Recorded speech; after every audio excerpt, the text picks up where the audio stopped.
السلام علیکم ورحمۃ اللہ وبرکاتہ۔ روزے کی حالت میں جسم کے بیرونی حصے سے خون کے نکلنے سے روزہ ٹوٹنے کا حکم۔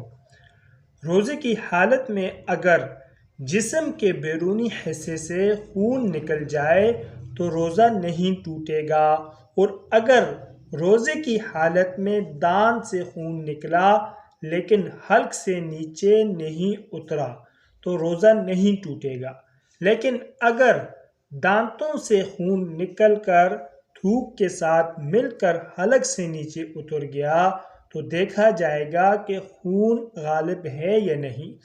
اگر خون غالب ہوا اس طور پر کہ خون کا ذائقہ محسوس ہو جائے یا خون کی مقدار تھوک کی مقدار سے زیادہ یا اس کے برابر ہو تو روزہ ٹوٹ جائے گا اور اس روزے کی قضا لازم ہوگی۔ اور اگر خون غالب نہ ہو بلکہ تھوک غالب ہو، اس طور پر کہ نہ تو خون کا ذائقہ محسوس ہو اور خون کی مقدار تھوک کی مقدار سے کم ہو، تو اس صورت میں روزہ نہیں ٹوٹے گا۔ دوستو، اللہ رب العزت ہم سب کو اس پر عمل کرنے کی توفیق نصیب فرمائے، اور مزید اچھی ویڈیوز کے لیے، مسائل کے لیے چینل کو لازمی سبسکرائب فرمائیں۔ جزاکم اللہ احسن الجزاء۔